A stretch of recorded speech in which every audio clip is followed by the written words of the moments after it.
Ang kinang ng mga krisantemo sa gitna ng hapagkainan ay sumasabay sa kislap ng mga mamahaling kubyertos at kristal na kopita. Ang amoy ng bagong lutong steak at red wine ay bumabalot sa buong silid, isang pamilyar na samyo ng karangyaan sa mansyon ng mga Alcaraz sa Alabang. Sa paningin ng kahit na sino, ito ay larawan ng isang perpektong pamilya, isang perpektong buhay. Ngunit para kay Leandra Reyes Alcaraz, ang lahat ng ito ay isang eksena mula sa isang dula na matagal na niyang kinabisa. Marco, my love, tikman mo itong sauce. I made it just the way you like it. Malambing niyang sabi, habang maingat na inililipat ang isang kutsarang sarsa sa plato ng kanyang asawa. Bahagya lamang tumango si Marco, hindi inaalis ang tingin sa cellphone na hawak ng kanyang kaliwang kamay sa ilalim ng mesa. Isang munting nadanggiti ang sumilay sa mga labi nito. Isang ngiting alam ni Leandra na hindi para sa kanya. Napakaswerte mo talaga sa asawa mo, Marco anak. Sabad naman ni Dolores Alcaraz, ang kanyang biyanan, habang matikas na humihigop ng alak mula sa kanyang kopita. Si Leandra ay tunay na isang hiyas. Maganda na, maalaga pa. Alam niya kung paano kapag silbihan. May diin ang huling salita. Pagsilbihan. Napalunok si Leandra at pilit na ngumiti. Sa loob ng 5 taon nilang pagsasama, sanay na siya sa mga papuring may kasamang lason mula kay Dolores. Mga papuring naglalagay sa kanya sa isang pedestal na gawa sa salamin. Magandang tingnan, ngunit napakadaling mabasag. Of course, Mama, Leah knows her place as my wife. Sagot ni Marco. Sa wakas ay nag-angat ng tingin mula sa telepono at kinindatan ng ina. Isang pamilyar na kirot ang gumuhit sa dibdib ni Leandra. Her place. Ang lugar niya. Ito ba ang lugar niya? Ang maging anino sa likod ng isang lalaking binuo niya mula sa wala? Ang magpanggap na ang lahat ng tinatamasa nila ngayon, ang mansyon, ang mga sasakyan, ang kumpanyang dinadala ang pangalan ng mga Alcaraz, ay hindi dahil sa kanya? Tinapos nila ang hapunan sa gitna ng mga kwentuhan ni Dolores tungkol sa kanyang mga amiga at mga plano ni Marco para sa isang business trip na hindi man lang nito nabanggit sa kanya. Si Leandra ay tumatango, ngumingiti, at nagpupuno ng kanilang mga baso. Ginampanan niya ang kanyang papel nang walang palya gaya ng dati. Nang gabing iyon, habang mahimbing nang natutulog si Marco, tahimik na bumangon si Leandra. Ang hapunan kanina ay nag-iwan ng hindi maipaliwanag na kabog sa kanyang dibdib. Ang distansya sa pagitan nilang mag-asawa ay hindi na metro ang pagitan, kundi kilometro. Dati, ang bawat paghinga ni Marco sa kanyang pagtulog ay musika sa kanyang pandinig. Ngayon, para itong isang paalala ng isang taong hindi na niya kilala, pumunta siya sa walk-in closet para ihanda ang isusuot nitong business suit para bukas. Ito ang kanyang ritual, isang maliit na paraan para iparamdam ang kanyang pag-aalaga. Habang kinukuha niya ang isang mamahaling Amerikana mula sa sabitan, nasagi ng kanyang siko ang cellphone ni Marco na nakapatong sa isang estante. Nahulog ito sa makapal na karpet ng walang tunog. Mabilis niya itong pinulot. Sa kanyang pagtayo, umilaw ang screen ng telepono. Isang notifikasyon, isang mensahe mula sa isang numerong hindi nakasave. Hindi niya dapat basahin. Alam niya, ito ay paglabag sa kanilang tiwala. Ngunit anong tiwala pa ba ang pinanghahawakan niya? Nanginginig ang mga kamay na binasa niya ang mga salitang tila tumusok na libu-libong karayom sa kanyang puso. Sana kasama kita ngayon, mahal. Miss ko na ang amoy mo. Mahal, miss ko na ang amoy mo. Napahawak si Leandra sa kanyang bibig upang pigilan ang isang hikbing nagbabalang kumawala. Ang hangin sa kanyang paligid ay tila naubos. Ang malawak na closet na puno ng mga damit na binili niya para kay Marco ay biglang naging isang kulungang walang bintana. Paulit-ulit na umikot ang mga salita sa kanyang isipan. Bawat letra ay humihiwa sa kanyang pagkatao. Ilang minuto siyang nakatayo roon, tulala. Hawak ang telepono na nagsisilbing ebidensya ng kataksilang matagal na niyang pinipiling huwag pansinin. Ang mga malalamig na gabi, ang mga biglaang overtime, ang mga halik na walang init, lahat ay biglang nagkaroon ng pangalan, ng mukha, ng amoy.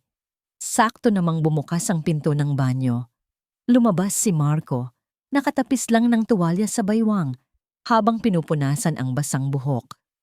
Sa isang iglap, ibinalik ni Leandra ang telepono sa estante.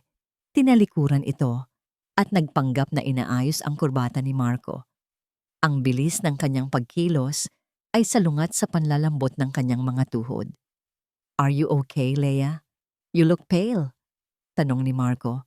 Walang kamalay-malay sa bagyong namumuo sa loob ng asawa. Umiling si Leandra at pinilit ang isang ngamang ngiti.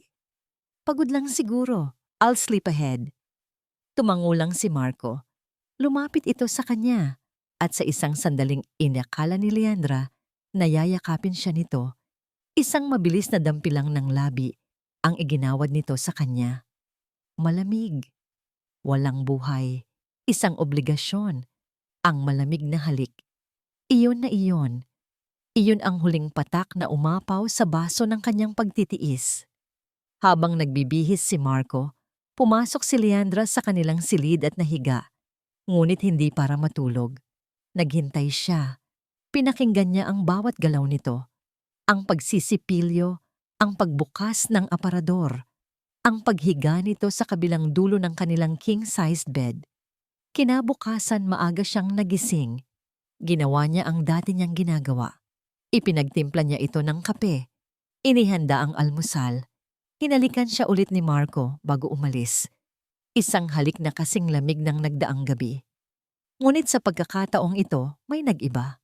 Habang pinapanood ni Leandra ang pag-arangkada ng itim na luxury sedan ni Marco, palabas ng kanilang gate, hindi na luha ang namuo sa kanyang mga mata. Isang apoy. Isang apoy na dahan-dahang tumutupok sa babaeng martir at sunod-sunuran. Hindi siya pumasok sa loob ng bahay. Sa halip, kinuha niya ang sarili niyang susi ng sasakyan mula sa kanyang Hermes bag na nakasabit malapit sa pinto. Isang mabilis na desisyon, isang kilos na hindi pinag-isipan, ngunit hinihila ng isang puwersang hindi niya mapigilan. Ang pangangailangang malaman ang katotohanan, gaano man ito kasakit. "Ma'am Leah, may lakad po pala kayo?" Tanong ng gwardiya na nagbukas muli ng gate para sa kanya.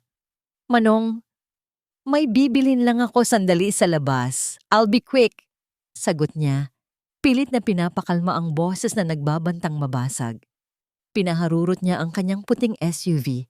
Ilang sasakyan ang layo mula sa kotse ni Marco. Bawat metro na kanilang tinatahak sa kahabaan ng daang hari ay parang isang paglalakbay patungo sa isang hatol. Ang kanyang mga kamay ay mahigpit na nakakapit sa manibela. Ang mga kuko niya ay halos bumaon na sa malambot na katad. Ang puso niya ay kumakarera. Isang mabangis na kabayong gustong kumawala sa kanyang dibdib. Pumasok sila sa Skyway.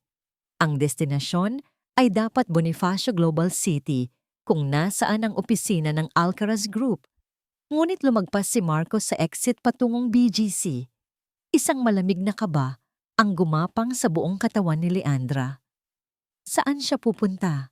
Sinundan niya ito hanggang sa bumaba ito sa isang exit na hindi pamilyar sa kanya. Pumasok sila sa isang lugar na puno ng mga nagtataasang gusali, mga modernong kondominium na tirahan ng mga mayayaman at mga kabataang profesional. Bumagal ang takbo ng sasakyan ni Marco at lumiko ito papasok sa driveway ng isang makintab at bagong tayong condominium tower. Ipinasok nito ang sasakyan sa visitors parking. Huminto si Leandra sa kabilang kalsada sa isang lugar na natatakpan ng puno. Sapat lang para makita niya ang lahat ng hindi napapansin. Bumaba si Marco mula sa kanyang sasakyan. Inayos nito ang kanyang Amerikana at isang ngiti na puno ng pananabik ang gumuhit sa kanyang mga labi. Ang parehong ng ngiting ipinagkait nito sa kanya kaninang umaga. At doon, mula sa salaming pinto ng lobby, lumabas ang isang babae. Bata, maganda, nakasuot ng isang simpleng puting bestida na lalong nagpapatingkad sa kanyang makinis na balat at mahabang itim na buhok. Sa pagitan ng layo at ng nag-uunahang luha sa kanyang mga mata, hindi maaninag ni Leandra ng malinaw ang mukha nito, ngunit kitang-kita niya ang paraan kung paano ito tumakbo papalapit kay Marco. Niyakap nito si Marco ng mahigpit. At si Marco, gumanti ito ng yakap na mas mahigpit pa, isang yakap na puno ng pagkasabik at pagmamahal na matagal nang hinahanap ni Leandra sa kanya. Pagkatapos, sa harap ng umaga, sa harap ng mundo, sa harap ng nagtatagong mga mata ng kanyang asawa, hinalikan ni Marco ang babae. Isang halik na puno ng pagnanasa, ng pagmamahal, ng lahat ng bagay na hindi na kailanman naging para sa kanya. Sa loob ng SUV, hindi makahinga si Leandra. Walang luhang pumatak, walang sigaw na kumawala. Tila huminto ang pag-ikot ng mundo at ang tanging gumagalaw ay ang dalawang taong magkayakap sa di kalayuan. Ang mensahe, ang malamig na halik, ang pagliko sa maling daan. Lahat ng piraso ng palaisipan ay nabuo sa isang iglap, bumubuo ng isang larawan ng kataksilan na mas masakit pa sa kahit anong pisikal na sugat. Ang babaeng martir ay namatay sa sandaling iyon.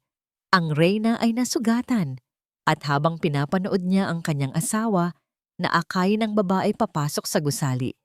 Isang solong luha ang sa wakas ay pumatak mula sa kanyang mata. Hindi luha ng kalungkutan, kundi luha ng nagbabagang galit. Ang digmaan ay nagsimula na. Ang pagpihit ng manibela pabalik sa alabang ay isang automatikong kilos para kay Leandra. Ang kanyang mga mata ay nakatuon sa daan, ngunit ang kanyang isipan ay naiwan sa sementadong bangketa sa labas ng kondominium na yon. Paulit-ulit na pinapanood ang eksena ng pagtataksil na parang isang sirang plaka, ang yakap, ang halik, ang paraan ng paghawak ni Marco sa baywang ng babae na para bang ito ang sentro ng kanyang mundo. Walang luhang pumatak habang siya'y nagmamaneho. Ang pighati ay napakabigat, napakalalim, na tila nilamon na nito ang kanyang kakayahang umiyak. Sa halip, isang nakakapasong lamig ang gumapang mula sa kanyang puso patungo sa dulo ng kanyang mga daliri. Ito ang lamig ng katotohanan. Isang katotohanang matagal na niyang piniling bulagin ang sarili. Pagpasok niya sa kanilang mansyon, ang katahimikan ay sumalubong sa kanya na parang isang malaking sampal. Ang bawat mamahaling palamuti, bawat piraso ng muebles na pinili niya nang may pagmamahal, ay tila nangungutya sa kanya. Ang bahay na ito, na itinayo niya bilang isang santuwaryo para sa kanilang pamilya, ay isa palang hawla na gawa sa ginto, kung saan siya ang ibon na hindi alam na matagal na siyang bilanggo. Hindi siya umakyat sa kanilang silid. Dumiretso siya sa kanyang pribadong aklatan, isang silid na may matataas na estante ng mga libro at isang malaking mahogany desk. Ito ang kanyang personal na espasyo, ang tanging lugar sa bahay na hindi nadungisan ng presensya ni Marco o ni Dolores. Umupo siya sa kanyang leather na upuan at huminga ng malalim. Ang emosyon ay nagsimula nang bumalik. Isang alon ng galit, pighati at kahihiyan. Pero sa ilalim ng lahat ng iyon, may isang bagong damdamin na umuusbong. Determinasyon. Hindi siya iiyak. Hindi pa ngayon.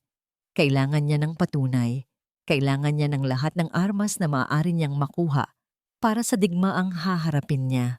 Kinuha niya ang kanyang telepono at nagdial ng isang numero mula sa isang lumang business card na nakatago sa kanyang wallet. Reyes Investigation Services. How may I help you? Isang profesional na boses ang sumagot. Ang apelyido ay hindi nagkataon lamang. Ang ahensya ay itinatag ng isang dating hepe ng seguridad ng kanyang ama. This is Leandra Reyes Alcaraz, sabi niya. Ang kanyang boses ay matatag at walang bahid ng panginginig. I need your best man. I need surveillance on my husband, Marco Alcaraz, and the woman he is with. I want photos, videos, schedules, everything. I want to know her name. I want to know everything about her. Money is not an issue. Discretion is paramount. Makalipas ang 3 araw, isang plain brown Manila envelope ang inihatid sa kanya ng isang mensahero. Walang pangalan, walang return address, gaya ng kanyang hiningi. Muli, nagkulong siya sa aklatan. Ang kanyang mga kamay ay bahagyang nanginginig habang binubuksan ang selyo ng sobre. Sa loob, isang tumpok ng mga litrato at isang maikling ulat ang laman. Ang unang litrato ay nagpatigil sa kanyang paghinga. Isang close-up shot ng babae, tumatawa habang sinusubuan siya ni Marco sa isang mamahaling restaurant. Isabel Bel Gomez, 24 na taong gulang, isang aspiring model, isa-isa niyang tiningnan ang mga litrato. Si Marco at Isabel na magkahawak kamay sa mall. Si Marco at Isabel na lumalabas mula sa isang sinehan. Si Marco at Isabel na muling naghahalikan sa labas ng kondominium. Bawat litrato ay isang saksak sa kanyang puso. Ngunit hindi niya pinahintulutan ang sarili na magpakalunod sa sakit. Naghahanap siya, naghahanap ng isang bagay. At natagpuan niya ito sa isang litrato kung saan si Isabel ay nakatalikod. May isang bagay na pamilyar na nakasabit sa braso nito. Isang Fendi Peekaboo handbag, kulay abo, limited edition, ang parehong bag na personal niyang pinili at binili bilang regalo para sa ika-60 kaarawan ni Dolores. 2 buwan na ang nakalipas. Naaalala pa niya ang tuwa sa mukha ng biyenan nang matanggap ito. Oh, Leandra, Hija, you shouldn't have. Masyadong mahal ito. Sabi pa nito noon. Isang ahas, isang makamandag na ahas, ang pinatuloy niya sa kanyang pamamahay. Sa pagkatuklas na yon, isang mas madilim na piraso ng palaisipan ang nabuo. Agad niyang binuksan ang kanyang laptop at pumasok sa online portal ng bangko. Hinanap niya ang mga credit card statements para sa supplementary card na ibinigay niya kay Dolores. Isang card na may halos walang limitasyon bilang tanda ng kanyang paggalang at pagmamahal sa ina ng kanyang asawa. Ang kanyang mga mata ay mabilis na tumakbo sa listahan ng mga transaksyon at doon nakita niya ang lahat. Sequoia Condominiums, monthly rental, P150,000, Fendi, Greenbelt, P350,000 Rustan's Department Store, P85,000 La Petite Maison Restaurant, P25,000. Ang mga petsa ay tumutugma sa mga araw na sinasabi ni Marco na may urgent business meeting siya. Ang mga halaga ay tumutugma sa karangyaan na ipinapakita ni Isabel sa mga litrato. Ang lahat ng ito, ang apartment, ang mga damit, ang mga bag, ang buong buhay ng kabit ng kanyang asawa, ay pinondohan ng kanyang sariling pera sa pamamagitan ng kamay ng kanyang biyenan. Hindi lang ito simpleng pakikiapid. Ito ay isang organisadong krimen, isang sabwatan. Isinara ni Leandra ang laptop, sumandal siya sa kanyang upuan at tumingala sa kisame. Ang aklatan na dati niyang kanlungan ay tila unti-unting lumiliit. Ang mga pader ay papalapit sa kanya. Napapaligiran siya ng yaman na pinaghirapan niya ng isang imperyong itinayo niya. Ngunit sa mga mata ng 2 taong pinakamahalaga sa kanya, siya ay isa lamang bangko na walang laman. Isang gintong gansa na handa na nilang katayin. Ang sakit ay napalitan ng isang malinaw at matalas na galit. Ang galit na iyon ang nagbigay sa kanya ng lakas. Tumayo siya at lumabas ng aklatan. Gabi na. Ang mansyon ay tahimik. Nakita niya si Dolores sa lanay. Kausap nito sa telepono ang isa sa mga amiga nito. Tumatawa ng malakas. Nagkunwari si Leandra na kukuha ng tubig sa kusina. Sa kanyang pagdaan, saktong narinig niyang nagpaalam si Dolores sa kausap at Nagdial ng panibagong numero. Nagtago siya sa isang sulok, sapat na malapit, para marinig ang usapan. "O Marco, anak, nakausap mo na ba si Isabel?" Boses ni Dolores. Isang sandaling katahimikan. "Aba, dapat lang. Dapat alagaan mo siya at ang magiging apo ko. Huwag kang mag-alala dyan kay Leandra. Bulag yon, maniniwala yon sa kahit anong sabihin mo." Nagpatuloy ito. Ang boses ay puno ng kasakiman at pananabik.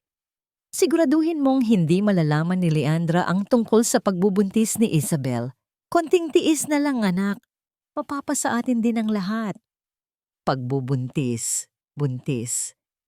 Ang salitang yon ay tumama kay Leandra na parang isang bala ng baril. Ito na ang huling piraso. Ang pinakamasakit na katotohanan. Ito ang dahilan. Ito ang kanilang alas. Ang kanilang plano. Sa dilim ng pasilyo, hindi gumalaw si Leandra. Ang kanyang muka ay walang emosyon. Ngunit sa kanyang kaloob-looban, ang babaeng nasugatan ay tuluyan ng namatay. At mula sa kanyang abo, isang bagong nilalang ang isinilang. Isang reyna.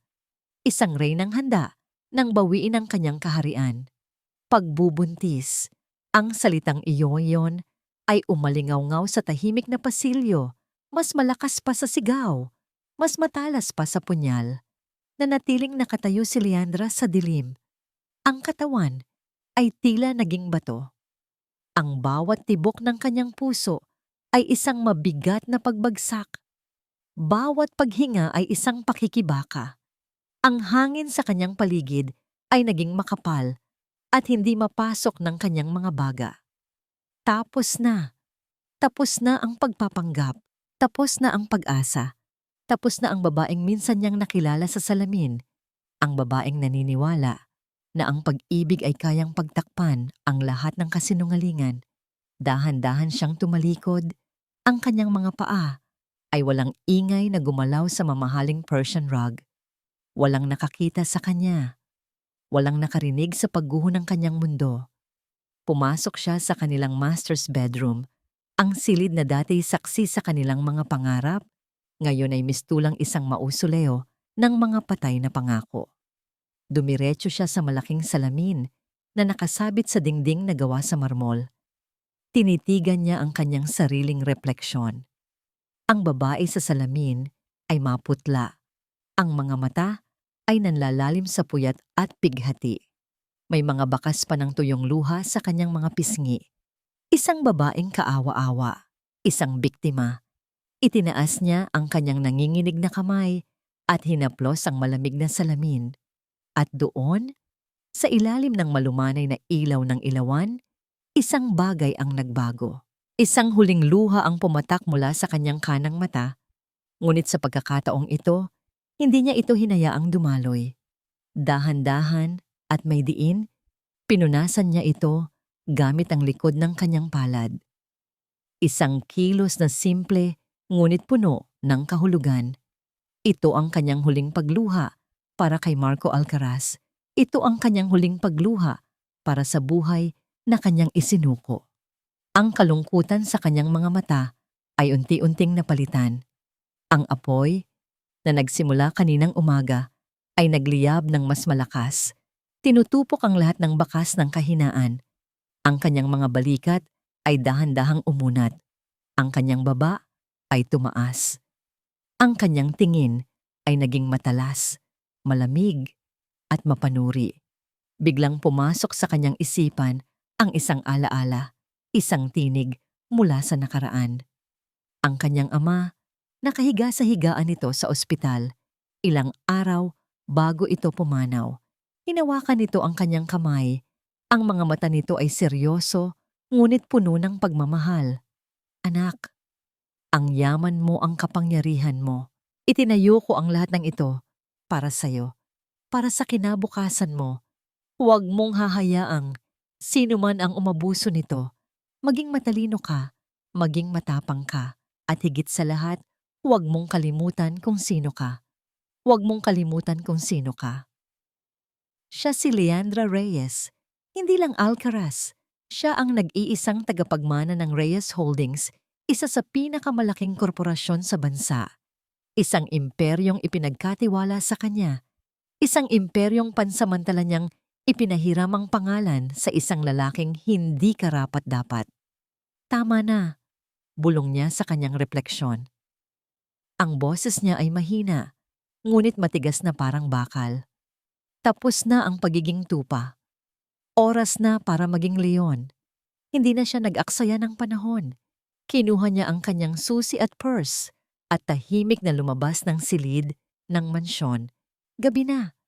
Ngunit para sa kanya, ito ang simula ng isang bagong umaga.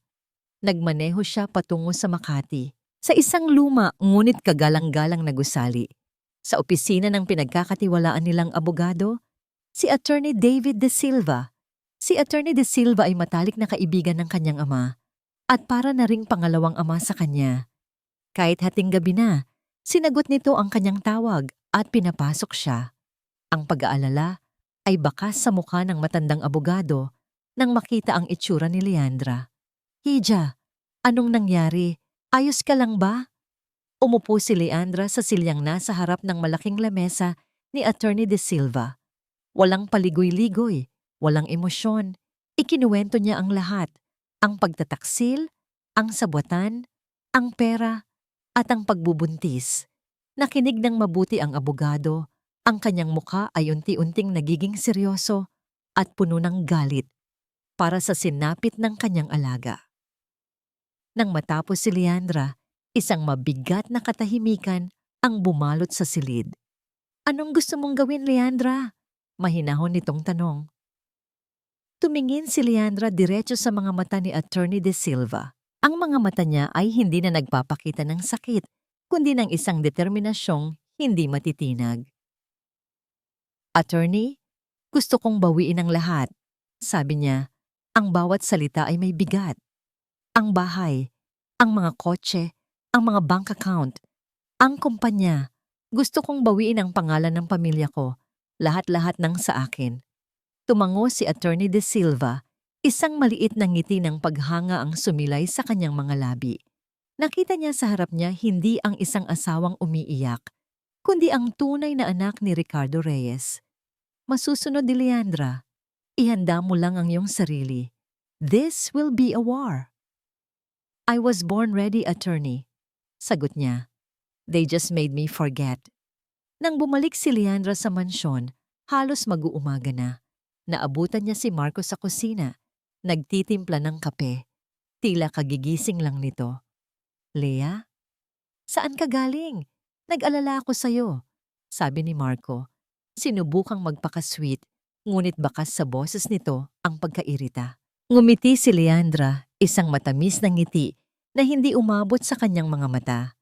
Namasyal lang. I just needed some air. Masyado na yata akong nakukulong dito sa bahay. Lumapit siya rito at inayos ang kwelyo ng polo nito. Isang kilos na dati niyang ginagawa ng may pagmamahal. Ngayon, para itong isang ahas na sinusukat ang kanyang biktima. Don't worry about me, love. I'm perfectly fine. Nakahinga ng maluwag si Marco, naniwala sa kanyang sinabi. Ang kahinaan nito ay ang kanyang kayabangan. Ang pag-aakala nito na si Leandra ay mananatiling bulag magpakailanman. Nang gabing iyon, hinintay ni Leandra na maging mahimbing ang tulog ng lahat. Pumunta siya sa kanyang aklatan, isinara ang pinto at kinuha ang kanyang personal na telepono. Isang numerong tanging iilang tao lamang ang nakakaalam. Nagdial siya. Isang ring lang, sinagot agad ito. Ma'am Leandra? Sabi ng boses sa kabilang linya. Ito si Ana, ang kanyang pinagkakatiwalaang executive assistant sa Reyes Holdings, na matagal na niyang pinanatili kahit na pinalitan na ang pangalan ng kumpanya. Ana, sabi ni Leandra, ang kanyang boses ay mahinahon ngunit may bigat ng isang utos. May ipapagawa ako sa iyo, isang bagay na kailangan nating gawin ng tahimik at mabilis. Anything, ma'am. Huminga ng malalim si Leandra bago binitawan ang kanyang unang bala. Simulan mo ang pag-audit sa lahat ng gastusin ng CEO, bawat representasyon, Bawat business trip, bawat resibo. Gusto kong makita ang lahat. At Ana, walang dapat makaalam nito. Tayong dalawa lang. Ang mga sumunod na araw ay naging isang teatro para kay Leandra. Ginampanan niya ang papel ng perpektong asawa ng may kahusayan na kahit ang pinakamagaling na aktres ay hahanga.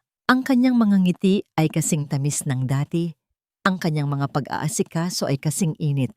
Ngunit sa likod ng kanyang mga mata, isang malamig na estratehista ang nagmamasid, naghihintay, at naghahanda. Ang bawat umaga ay nagsisimula sa parehong ritual.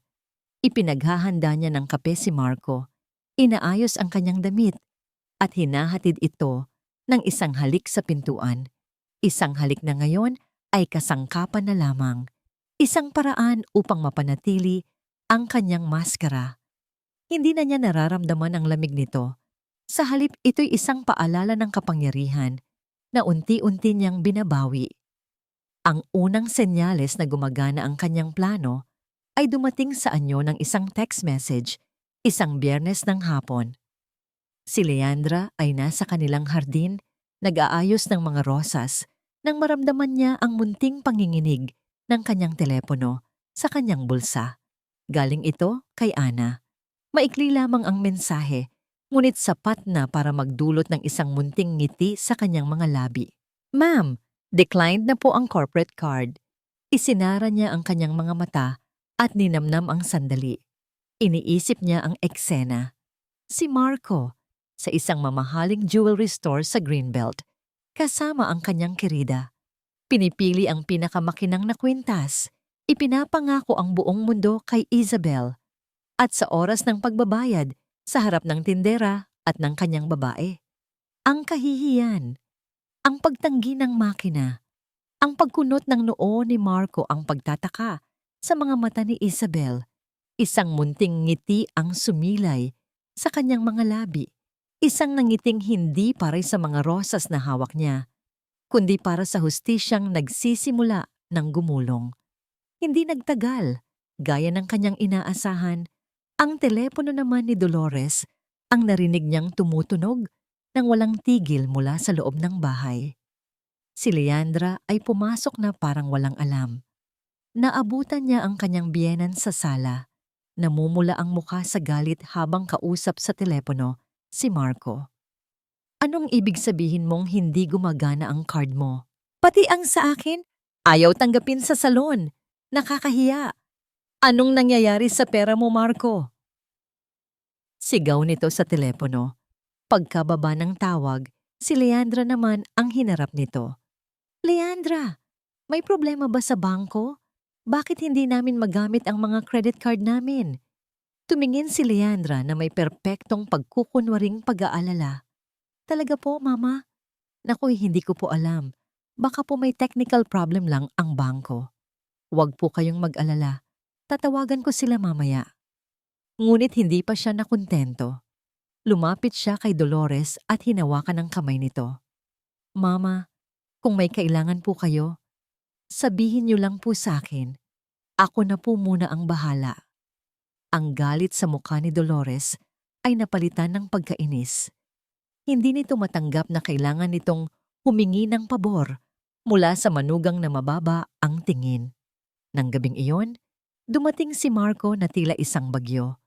Ang pinto ay bumukas ng malakas at ang kanyang boses ay umalingaw-ngaw sa buong mansyon.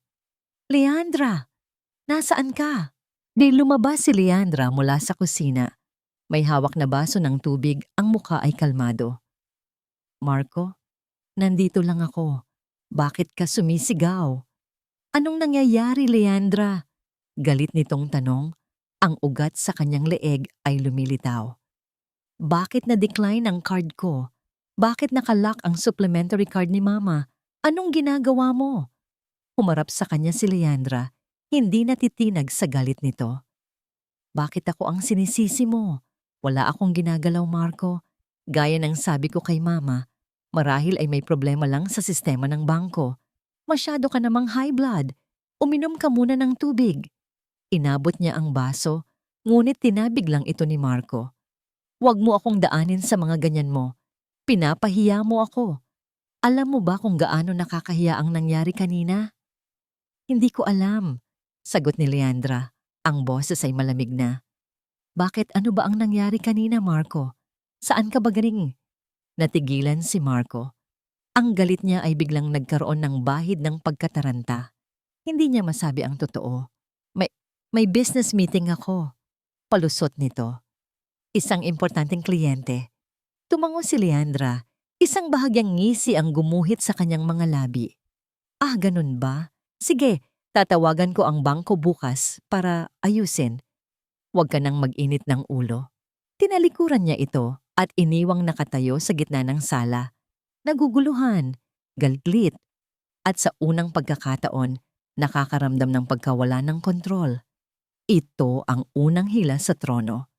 Maliit, halos hindi kapansin-pansin, ngunit sapat na para mayanig ang pundasyon ng kanyang kaharian ng kasinungalingan. Kinabukasan, isa pang mensahe ang natanggap ni Leandra mula kay Ana. Ma'am, frozen na po ang budget para sa Special Projects Division. Nakalagay po under internal review. Hinihingi na po ng accounting ang lahat ng liquidation reports. Ang Special Projects Division ay isang departamentong multo na nilikha ni Marco. Ito ang kanyang personal na alkansya, kung saan niya kinukuha ang pondo para sa kanyang mga luho, para sa buhay ni Isabel. Ngayon, ang alkansya ay sarado na. Habang nagkakape si Leandra sa beranda, pinapanood ang pagsikat ng araw. Isang pakiramdam ng malamig na kasiyahan ang bumalot sa kanya. Hindi ito ang uri ng masayang tagumpay. Ito ay isang tahimik at tiyak na pagbawi sa kung ano ang nararapat na sa kanya. Samantala, sa kanyang home office, si Marco ay hindi mapakali. Sinusubukan niyang tawagan ang hepe ng accounting, ngunit hindi ito sumasagot. Sinubukan niyang i-access ang mga pondo online, ngunit ang kanyang access ay restricted. Pakiramdam niya ay unti-unting sumisikip ang mga pader sa paligid niya. At habang papalubog ang araw, dumating ang huling dagok ng linggong iyon. Isang email. Narinig niya ang pamilyar na tunog ng notifikasyon mula sa kanyang laptop. Binuksan niya ito ng walang gana. Inaasahan na isa lamang itong spam. Ngunit ang subject line ay nagpatayo ng lahat ng balahibo sa kanyang batok. Subject, urgent. Inquiry on recent expense reports and project disbursements. Ang nagpadala, Mr. Antonio Valdez, Head of Internal Audit. Hindi niya kilala ang pangalan. Walang ganoong departamento sa kumpanya. O wala siyang alam na mayroon. Nanginginig ang kamay na binuksan niya ang email. Ang laman nito ay formal, direkta at nakakakilabot. Hinihingan siya ng formal na paliwanag para sa isang listahan ng mga unusual activities at questionable expenses sa ilalim ng kanyang pangalan at kailangan niyang tumugon sa loob ng 48 oras. Nanlamig ang kanyang buong katawan. Hindi na ito isang simpleng technical glitch. Ito ay isang opisyal na investigasyon. Mula sa labas ng pinto ng opisina, nakatayo si Leandra, nakikinig. Hindi niya kailangang makita ang mukha ni Marco para malaman ang epekto ng kanyang huling galaw. Naririnig niya ito sa biglaang katahimikan. Ang pader na akala ni Marco ay matatag ay nagsimula nang magpakita ng mga bitak. At si Leandra, ang reynang nagising, ay hawak na ang martilyo. Ang Grand Ballroom ng Manila Peninsula ay isang dagat ng mga artipisyal na ngiti at nagkikislapang alahas. Ang mabining tugtugin ng isang string quartet ay sinasabayan ng mahihinang tunog ng mga nag-uumpugang kopita ng champagne. Ito ang taunang charity ball ng isa sa pinakamalaking kumpanya sa bansa. Isang gabi kung saan ang mga makapangyarihan ay nagtitipon para magpakitang gilas, lahat sa ngalan ng pagkakawanggawa. Para kay Leandra, ang gabing ito ay isa na namang entablado. Suot ang isang hapit na blood red gown na nagpapatingkad sa kanyang balat. Lumalakad siya sa tabi ni Marco na para bang sila pa rin ang pinakabagay na mag-asawa sa buong silid.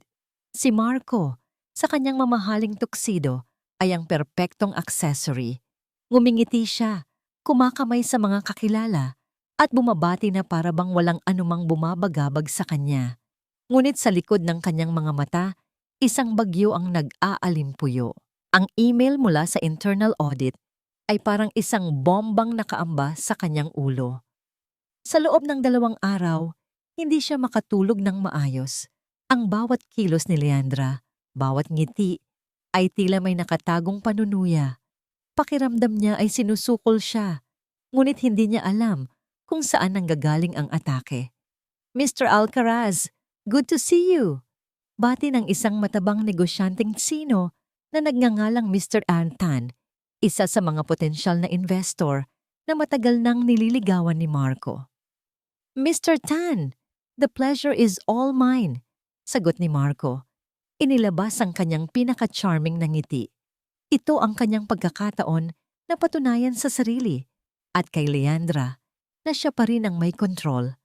Nag-usap sila tungkol sa negosyo at sinubukan ni Marco na pangunahan ang diskusyon. Ngunit biglang nagtanong si Mr. Tan ng isang bagay na hindi niya inaasahan. "Mr. Alcaraz, about your proposed expansion in the ASEAN market. It's very ambitious. What are your concrete strategies to mitigate the risks of currency fluctuation, specifically in emerging economies like Vietnam and Indonesia?" Natigilan si Marco. Ang ngiti sa kanyang labi ay bahagyang natunaw. Currency fluctuation, hedging, ito ang mga bagay na si Leandra ang laging gumagawa sa likod ng mga kurtina.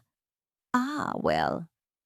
Umpisa niya, naghahanap ng mga salita.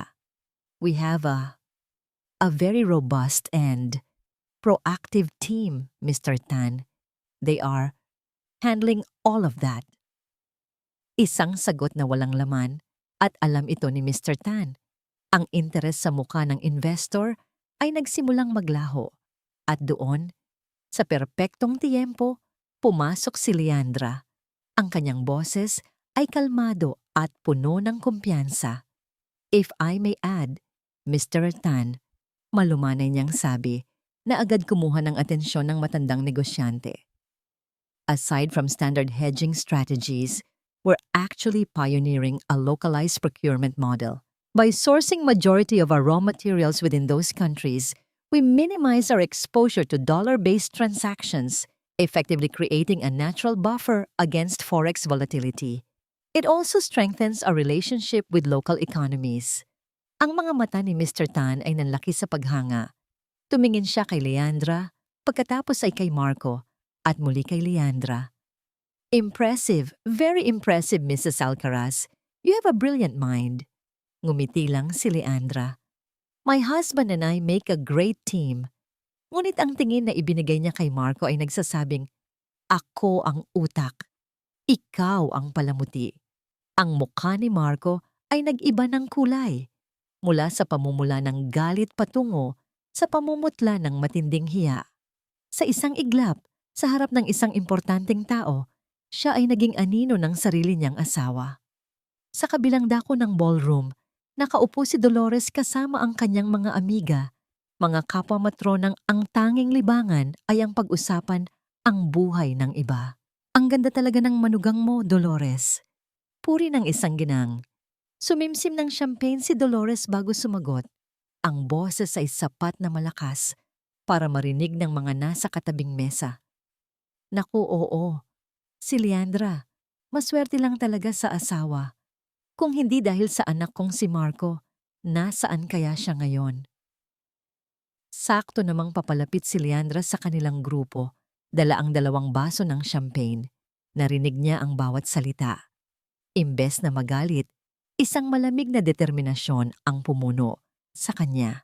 Dahan-dahan siyang lumapit. Ang kanyang mga takong ay halos walang ingay sa makapal na karpet.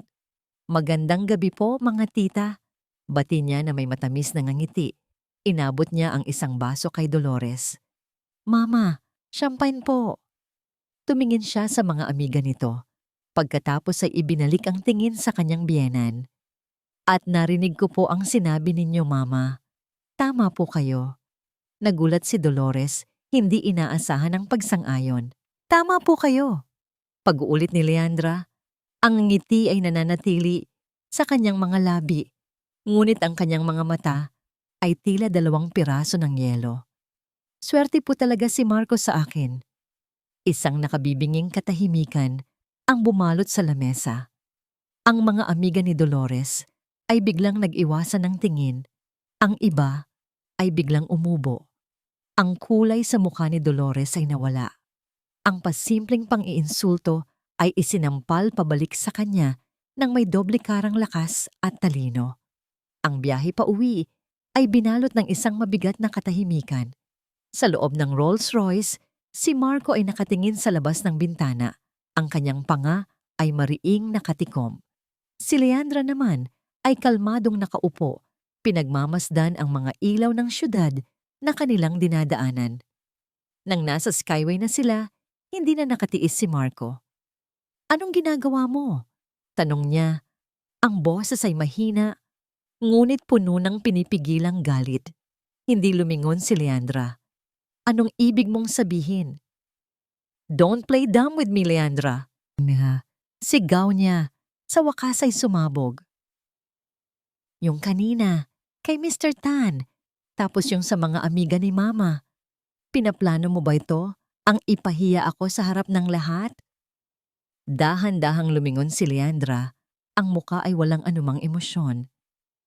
"Pinapahiya?" "Marco, sinasagot ko lang ang tanong at sinasang-ayunan ko lang ang sinabi ng mama mo. Where's the fault in that?" "Alam mo ang ibig kong sabihin," giit niya. "You're making me look like a fool."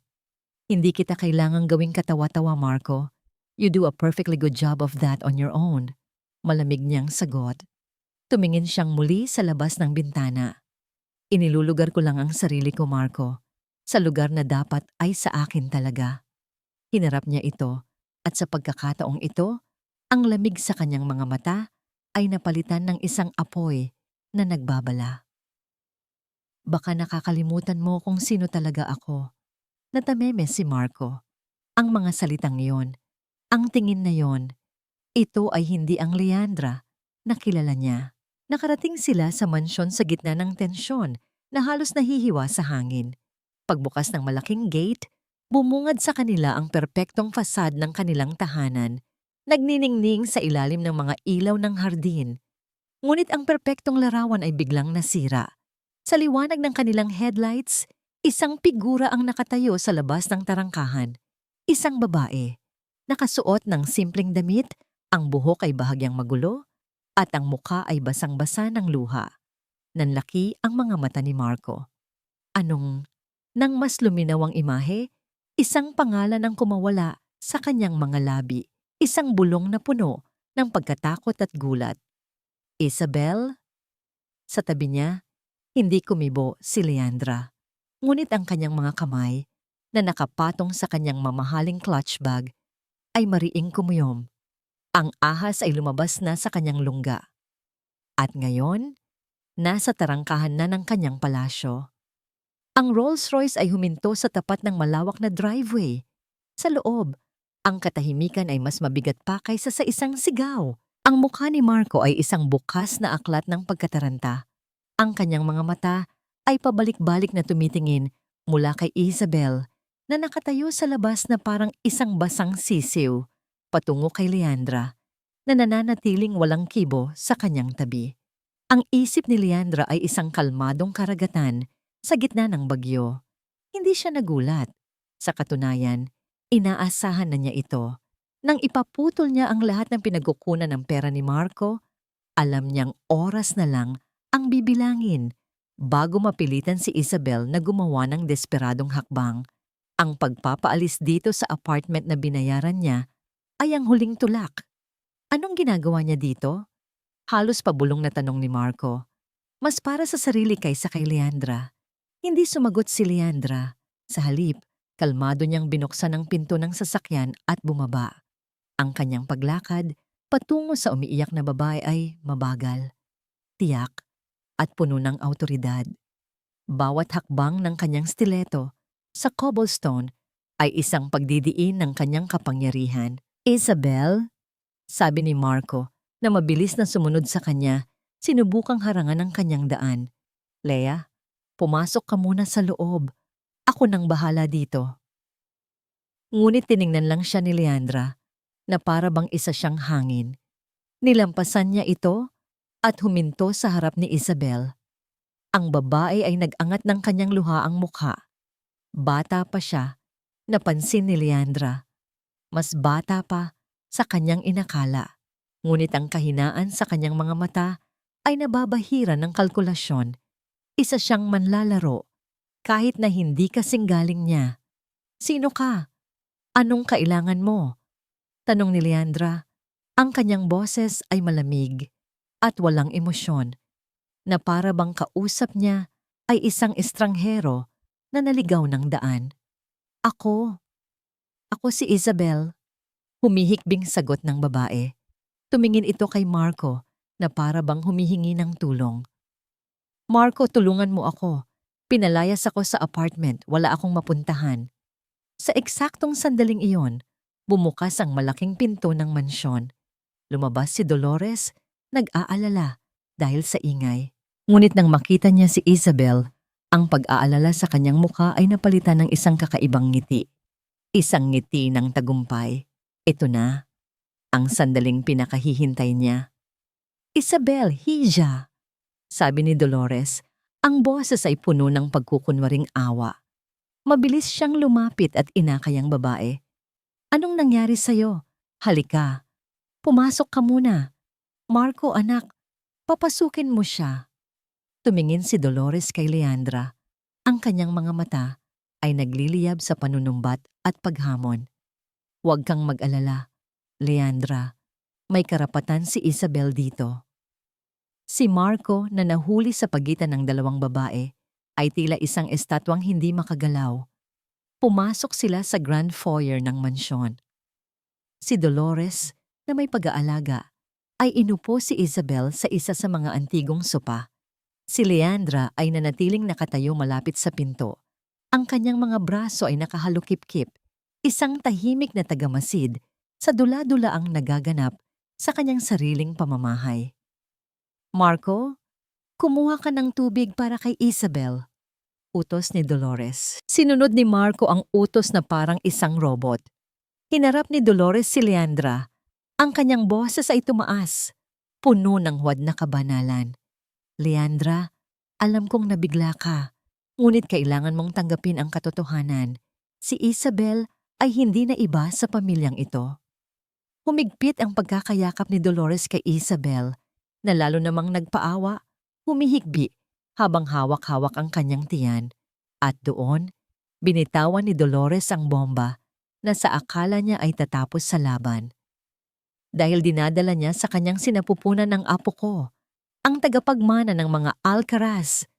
Tumingin siya kay Leandra, naghihintay ng reaksyon. Naghihintay siyang masira ito, sumigaw, magwala.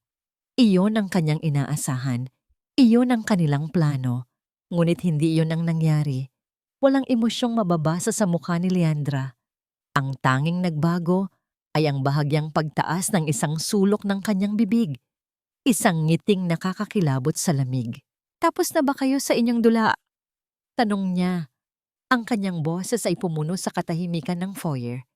Natigilan si Dolores, maging si Isabel ay napatigil sa pag-iyak. Anong sinasabi mo? Naguguluhang tanong ni Dolores. Ang sabi ko, tapos na ba ang palabas?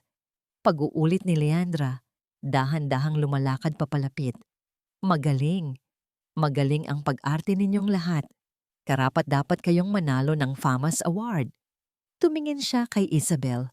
Ikaw, ang kaawa-awang biktima. Pagkatapos ay kay Dolores. Ikaw, ang mapagmahal na lola. At sa huli, kay Marco, nakadarating lang dala ang tubig. At ikaw, ang hangal na prinsipe.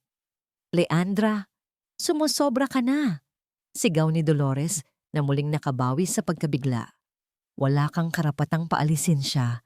Dugot laman ng anak ko ang dala niya. Karapatan? Ulit ni Leandra. Isang mapanganib na kislap ang lumitaw sa kanyang mga mata. You want to talk about rights, Dolores? Fine. Let's talk about rights. Kinuha niya ang kanyang telepono at nag-dial. Ana, pumasok na kayo. Ngayon na. Bago pa man makapagtanong si Dolores kung sino si Ana, bumukas muli ang pinto ng mansyon. Pumasok ang isang babaeng naka-business suit, si Ana. At sa likod nito ay isang matandang lalaki na may dalang itim na briefcase, si Attorney David De Silva. Ang mukha ni Marco at Dolores ay namutla nang makita ang abogado ng pamilya Reyes. Attorney, anong ginagawa ninyo dito? Tanong ni Marco. Ang boses ay nanginginig. Hindi sumagot si Attorney De Silva. Dumiretso ito sa center table at binuksan ang kanyang briefcase. Mula roon, inilabas niya ang isang makapal na dokumento na nakatali sa isang asul na ribbon. Maingat niya itong inilatag sa ibabaw ng lamesang gawa sa salamin. You want to talk about rights? Sabi ni Leandra. Ang kanyang boses ay kalmado, ngunit may bigat na parang isang hatol. Let's start with ownership. Lumapit siya sa lamesa at tinuro ang pangalan na nakasulat sa itaas ng dokumento. Sa ilalim ng titulong Certificate of Title, tinitigan ito ni Marco. Tinitigan ito ni Dolores. Maging si Isabel ay napasilip. Ang nakasulat ay hindi Alcaraz. Ang nakasulat, sa malinaw at hindi maikakailang mga letra, ay ang pangalan ng nag-iisang may-ari ng lupa at ng mansyon na kanilang kinatatayuan. Leandra D. Reyes, walang Alcaraz, walang asawa. Siya lang, ito ang alas na matagal na niyang itinatago sa ilalim ng kanyang manggas. At sa gabing iyon, sa harap ng mga taong nagtaksil sa kanya, inilatag niya ito sa lamesa. Checkmate! Ang katahimikan sa Grand Foyer ay mas mabigat pa sa kamatayan. Ang tanging maririnig ay ang mahinang ugong ng air conditioner at ang mabilis, mababaw na paghinga ni Dolores. Ang kanyang mga mata ay nanlalaki, nakatitig sa pangalang Leandra D. Reyes na tila isa itong sumpa. Ang kulay sa kanyang mukha ay tuluyang nawala, napalitan ng kulay abo na nagpapahiwatig ng matinding pagkabigla. Si Marco naman ay parang isang estatwang binuhusan ng nagyayelong tubig. Tumingin siya sa dokumento. Pagkatapos ay kay Leandra at pabalik ulit sa dokumento na para bang ang paulit-ulit na pagtingin ay magbabago sa katotohanang nakasulat doon. Hindi ito totoo. Sa wakas ay sabi niya, ang kanyang boses ay isang basag na bulong. Ang bahay na ito ang Alcaraz Mansion. Pamana ito sa atin. Isang maikli at mapait na tawa ang kumawala sa mga labi ni Leandra. Pamana? Ulit niya, ang bawat pantig ay may diin. Kaninong pamana, Marco? Saan galing? Saan ninyo kinuha ang perang ipinampagawa nito? Sabihin mo sa akin. Hindi makasagot si Marco. Ang mga salita ay tila naipit sa kanyang lalamunan dahil alam niya, sa kaibuturan ng kanyang puso, alam niya ang katotohanan na matagal na niyang itinatanggi. Hayaan mo akong ipaalala sa'yo. Pagpapatuloy ni Leandra, ang kanyang boses ay kalmado, ngunit bawat salita ay tumatagos na parang yelo. Lumakad siya palapit sa kanya. Ang kanyang tingin ay hindi bumibitiw. Ang lupang ito ay binili ng ama ko. 10 taon na ang nakalipas. Ang mansyon na ito, bawat blok, bawat bintana, bawat pako. Binayaran ng pera ng mga Reyes. Tumingin siya kay Dolores. Ang mga antigo mong muebles, Dolores, mga binili ko sa auction sa Europa. Ang mga mamahalin mong florera, mga regalo ko sa'yo mula sa aking mga biyahe. Maging ang hardinerong nag-aalaga ng iyong mga paboritong orchid. Sa payroll ng kumpanya ko, sumusweldo. Bumaling siyang muli kay Marco. At ang Alcaraz Group of Companies na ipinagmamalaki mo? Huminga siya ng malalim. Inihahanda ang huling pinakamatinding dagok. Walang Alcaraz Group, Marco. Ang pangalan lang ang sa inyo. Ang kumpanya ay ang Reyes Holdings, ang kumpanyang itinatag ng ama ko mula sa wala. Pinalitan ko lang ang pangalan pagkatapos nating ikasal para sa'yo. Hinawakan niya ang kanyang baba. Pinilit itong tumingin sa kanya. Para bigyan ka ng pangalan, para bigyan ka ng dignidad, para itayo ang ego mo na dinurog ng sarili mong mga kabiguan. Sa puntong iyon, si Attorney De Silva ay naglabas ng isa pang folder mula sa kanyang briefcase. Mga bank statement, mga ulat ng negosyo, mga kasunduan sa utang. Naaalala mo ba ang sarili mong real estate venture 5 taon na ang nakakaraan, Marco? Tanong ni Leandra. Ang kanyang boses ay walang awa. Yung nalugi? Yung nag-iwan sa'yo ng 50 milyong pisong utang? Saan sa tingin mo napunta ang utang na yon? Ibinuklat ni Attorney De Silva ang folder.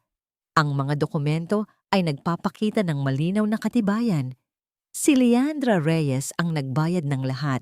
Lihim, walang tanong, walang panunumbat. Ang huling pader na bumabalot sa kasinungalingan ni Marco ay tuluyan ng gumuho. Ang maskara ng matagumpay na CEO ay nalaglag. Inilalantad ang totoong siya, isang lalaking mahina, walang utang na loob, at nabubuhay sa awa ng babaeng kanyang niloko. I built you up from nothing, Marco, sabi ni Leandra. Ang kanyang boses ay bumaba sa isang mapanganib na bulong. Ang sakit at pighati ng mga nakaraang taon ay naroon, ngunit nababalot na ito ng bakal na determinasyon.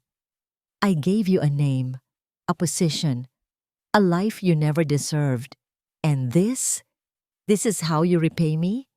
Ang kanyang tingin ay lumipat kay Isabel, na ngayon ay nanginginig sa sofa. Ang pagkukunwaring pagkaawa sa mukha nito ay napalitan ng tunay na takot. Naintindihan na niya. Ang lalaking pinagkatiwalaan niya, ang lalaking nangako sa kanya ng isang marangyang buhay, ay isa palang impostor. Isang haring walang kaharian. Tumaya siya sa maling kabayo. Papatawarin mo ako, Leandra, sabi ni Marco. Ang kanyang boses ay halos hindi na marinig. Ang kanyang pagkalalaki ay durog na durog. Hindi ko sinasadya. Hindi sinasadya, ulit ni Leandra. Hindi mo sinasadyang kumuha ng pera sa kumpanya para sa babae mo? Hindi mo sinasadyang makipagsabwatan sa sarili mong ina para lokohin ako?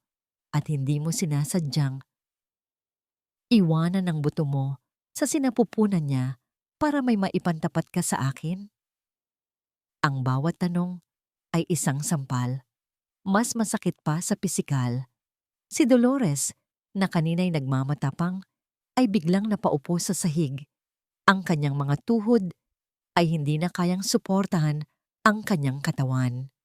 Ang kanyang mga pangarap ng kayamanan at kapangyarihan na nakasentro sa kanyang magiging apo ay naglaho na parang bula. Tumingin si Leandra sa orasan na nakasabit sa dingding. Isang mamahaling grandfather clock. Isa pa sa mga regalo niya. Oras na! Anunsyo niya. Ang kanyang boses ay muling naging malamig at opisyal. Tumingin siya sa kanilang tatlo. Ang taksil na asawa, ang gahamang biyenan, at ang nagkamaling kerida.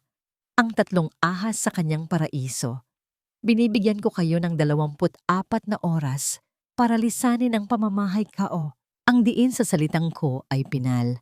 Isang hatol na hindi na mababago. Kunin ninyo ang mga damit ninyo at wala ng iba pa. Lahat ng naiwan dito, ang mga alahas, ang mga sasakyan, ang mga bank account ay mananatili. Dahil ang lahat ng yan ay akin. Tinalikuran niya sila, isang kilos ng pagtatapos. Habang paakyat siya sa malawak na hagdanan, nag-iwan siya ng isang huling salita na tumatak sa isipan nilang lahat. Welcome to reality. Ang magdamag ay isang mahabang bangungot para sa mga alcaraz. Matapos umakyat ni Leandra, naiwan ang tatlong talunan sa gitna ng karangyaang hindi na kanila.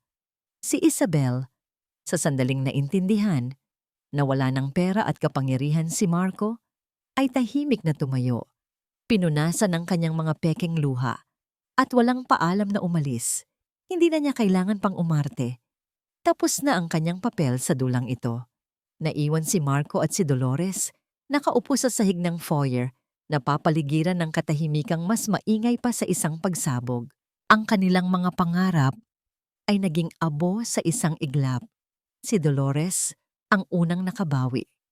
Ang pagkabigla sa kanyang mukha ay napalitan ng isang pangit na galit. Tumingin siya sa kanyang anak. Ang mga mata ay nanlilisik. At hahayaan mo na lang na ganito? Nanggagalaiting sabi niya. Papayag ka na lang na palayasin tayo na parang mga aso sa sarili nating pamamahay. Mama, anong magagawa natin? Sagot ni Marco. Ang boses ay puno ng pagkatalo. Narinig mo si Leandra. Sa kanya ang lahat. Duwag! Isinigaw ni Dolores. Tumayo ito at hinarap ang anak. Lagi ka na lang ganyan. Mahina. Kung hindi mo kayang kunin sa matinong paraan, kunin mo sa paraang kailangan. Anong ibig mong sabihin? Lumapit si Dolores. Ang boses ay bumaba sa isang mapanganib na bulong.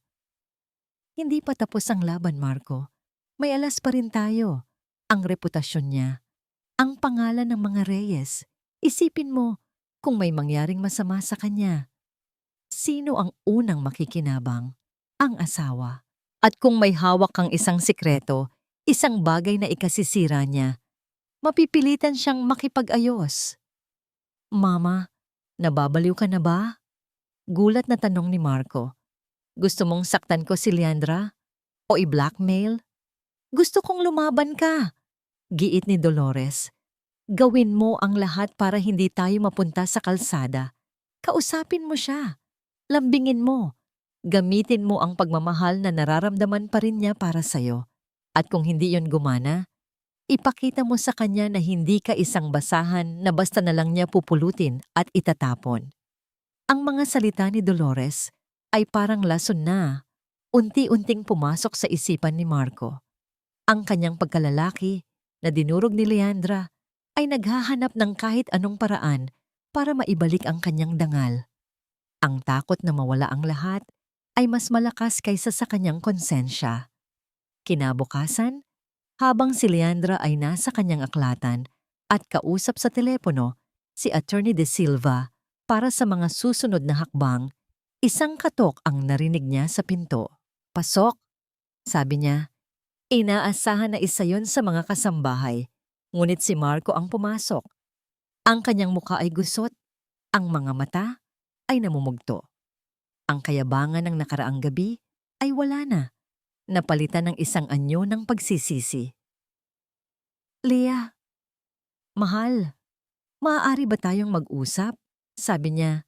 Ang kanyang boses ay malambing at puno ng pakiusap. Ibinaba ni Leandra ang telepono. Wala na tayong dapat pag-usapan, Marco. Mayroon kang 16 na oras pa. Dahan-dahang lumapit si Marco na parang isang asong nasugatan. Alam kong galit ka at may karapatan kang magalit. Nagkamali ako, Leah. Isang malaking pagkakamali. Tumigil siya sa harap ng kanyang lamesa. Pero tao lang ako. Nagkamali ako dahil sa pressure, dahil sa pakiramdam na hindi ako sapat para sa'yo. Pero ikaw pa rin ang mahal ko. Hindi kumibo si Leandra. Ang kanyang mukha ay parang isang maskarang hindi matinag. At doon, ginawa ni Marco ang kanyang huling desperadong pag-arte. Dahan-dahan siyang lumuhod sa harap ni Leandra. Hinawakan niya ang mga kamay nito na nakapatong sa lamesa. Ang kanyang mga luha ay nagsimulang pumatak. Patawarin mo ako, mahal. Humihikbi niyang sabi. Bigyan mo ako ng isa pang pagkakataon. Magbabago na ako. Itatama ko ang lahat. Huwag mo lang gawin ito. Huwag mong sirain ang pamilya natin. Tinitigan ni Leandra ang lalaking nakaluhod sa kanyang harapan. Ang lalaking minahal niya ng buong puso. Ngunit ang nakikita niya ngayon ay hindi na ang Marco na kanyang pinakasalan, kundi isang estranghero, isang mahusay na aktor na gumaganap sa kanyang huling papel. Dahan-dahan niyang binawi ang kanyang mga kamay. Huli na ang lahat, Marco. Sabi niya, ang boses ay walang bahid ng anumang emosyon. Tumayo ka. Pinapahiya mo lang ang sarili mo. Ang pagtanggi na yon, ang lamig sa kanyang boses, ang tumapos sa pag-arte ni Marco. Ang pagsisisi sa kanyang muka ay biglang naglaho napalitan ng maitim na galit. Ang desperasyon ay naging panganib. Mabilis siyang tumayo at sa isang galaw, hinawakan niya ng mahigpit ang braso ni Leandra. Hindi mo ba ako naririnig? Nagmamakaawa ako sa'yo. At hindi mo ba ako naririnig? Sagot ni Leandra, hindi natatakot sa kanyang pagbabanta. Tapos na tayo. Hindi pa. Sigaw niya. Ang kanyang mukha ay malapit na sa mukha ni Leandra. Hindi ako papayag na ganituhin mo lang ako. Pagkatapos ng lahat ng ginawa ko para sa'yo, isang tawa ang gustong kumawala kay Leandra. Ginawa mo para sa akin? Kung hindi ka magiging akin, pagbabanta niya, ang mga salita ay puno ng kamandag. Sisiguraduhin kong walang ibang makikinabang sa'yo o sa yaman mo. Sisirain ko ang pangalan mo. Sisirain ko ang pangalan ng mga Reyes. Sasabihin ko sa buong mundo ang lahat ng sikreto mo. Habang siya'y nagsasalita, abala sa kanyang pagbabanta, isang kamay ni Leandra ang dahan-dahang gumalaw patungo sa kanyang telepono na nakapatong sa lamesa. Ang kanyang hilalaki ay mabilis na nag-swipe sa screen. Pinindot ang isang pamilyar na pulang icon, ang voice recorder. Gawin mo ang gusto mong gawin, Marco. Kalmado niyang sabi habang ang maliit na aparato ay tahimik na itinatala ang bawat salita ng pagbabanta, bawat patak ng lason na lumalabas sa bibig nito. Hindi mo ako kilala, Leandra. Hindi mo alam ang kaya kong gawin. Sigaw pa niya bago niya binitiwan ng marahas ang braso nito at padabog na lumabas ng silid. Naiwan si Leandra sa katahimikan ng aklatan. Tiningnan niya ang pulang marka na iniwan ng pagkakahawak ni Marco sa kanyang braso. Pagkatapos, kinuha niya ang kanyang telepono. Pinindot niya ang stop at pinakinggan ang isang bahagi ng recording. Sisirain ko ang pangalan mo. Sisirain ko ang pangalan ng mga Reyes. Ang malinaw at galit na boses ni Marco ay umalingaw-ngaw mula sa speaker. Isang malamig na ngiti ang sumilay sa mga labi ni Leandra. Isang ninangiting hindi ng kaligayahan kundi ng katiyakan. Ang huling pako sa kabaong. Ang huling ebidensya na kailangan niya. Binura niya ang recording? Hindi. Ipinadala niya ito sa email ni Attorney De Silva na may isang salitang subject. Panigurado. Game over, Marco. Bulong niya sa hangin. Ang 10 oras na palugit ay lumipas na. Ang araw ay muling sumikat, ngunit si Marco at Dolores ay hindi umalis. Isang tahimik na pagsuway, isang huling pagkapit sa kapangyarihang matagal na nilang inangkin. Ngunit para kay Leandra, ang kanilang pananatili ay wala ng bigat. Sila ay mga multo na lamang sa isang bahay na naghihintay ng bagong simula. Matapos ang marahas na pag-uusap nila ni Marco, ginugol ni Leandra ang buong hapon sa kanyang aklatan. Nakikipag-ugnayan kay Attorney De Silva at sa kanyang mga pinagkakatiwalaang tauhan. Ang bawat tawag, bawat email ay isang piraso ng puzzle na inilalagay niya sa tamang lugar. Isang estratehiyang matagal nang natutulog, ngayon ay handa ng isakatuparan. Nang bumagsak ang gabi, isang kakaibang katahimikan ang bumalot kay Leandra. Ang galit na nag-alab sa kanyang dibdib sa loob ng mga nakaraang araw ay nagsimulang humupa, napalitan ng isang malinaw at matatag na kapayapaan. Tapos na ang pag-iyak, tapos na ang paghihinagpis. Ito na ang gabi ng pagpapaalam, hindi sa kanila, kundi sa babaeng dati siya. Tumayo siya mula sa kanyang upuan at dahan-dahang lumabas ng aklatan. Sinimulan niya ang isang huling paglalakbay sa loob ng mansyon, isang tahimik na pamamalam. Ang bawat sulok ay may dalang alaala. Ang malawak na hagdanan, kung saan siya bumaba, suot ang kanyang wedding gown, puno ng mga pangarap at pag-asa. Ang dining room, kung saan hindi mabilang na mga hapunan ng kasinungalingan ang naganap. Ang sala, kung saan niya pinapanood si Marco na magyabang sa mga kaibigan nito tungkol sa kanyang tagumpay. Huminto siya sa tapat ng master's bedroom. Huminga siya ng malalim bago pumasok. Ang silid ay malinis at maayos, ngunit ang hangin sa loob ay mabigat dala ng mga hindi nasabing salita at mga pangarap na nawasak. Ang kanyang mga mata ay napadako sa isang silver frame na litrato sa ibabaw ng kanyang vanity table. Ang kanilang wedding photo. Siya, nakangiti ng pagkatamis-tamis, ang mga matay nagniningning sa pag-ibig. Si Marco, nakayakap sa kanya, ang nangiti ay perpekto para sa kamera. Minsan, ang litratong ito ang kanyang kayamanan. Ngayon, para itong isang larawan ng isang estranghero. Kinuha niya ito. Hinaplos niya ang salamin, ang mukha ng batang Leandra na puno ng tiwala. Hindi sakit ang naramdaman niya o galit, kundi awa. Awa para sa babaeng iyon na handang isakripisyo ang lahat, maging ang sarili niyang pagkakakilanlan para sa isang pag-ibig na hindi pala totoo. Kawawang Leandra, bulong niya sa sarili. Hindi mo alam kung ano ang naghihintay sa'yo. Hindi niya ito ibinasag, hindi niya ito pinunit. Sa isang kalmado at tiyak na kilos, dahan-dahan niya itong itinaob. Ang larawan ay nakaharap na ngayon sa malamig at madilim na kahoy ng lamesa. Isang tahimik na pagtatapos sa isang kabanata ng kanyang buhay. Sa sandaling iyon, umilaw ang kanyang telepono. Isang mensahe mula kay Attorney De Silva. Everything is in place for tomorrow, ma'am. All board members have been notified. It's time to reclaim your throne. Isang munting ngiti ang sumilay sa mga labi ni Leandra. Ang salitang trono ay tumatak sa kanya.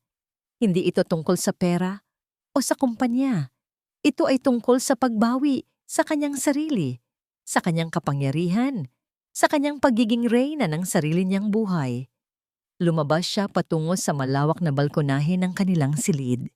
Ang malamig na hangin ng gabi ay sumalubong sa kanya.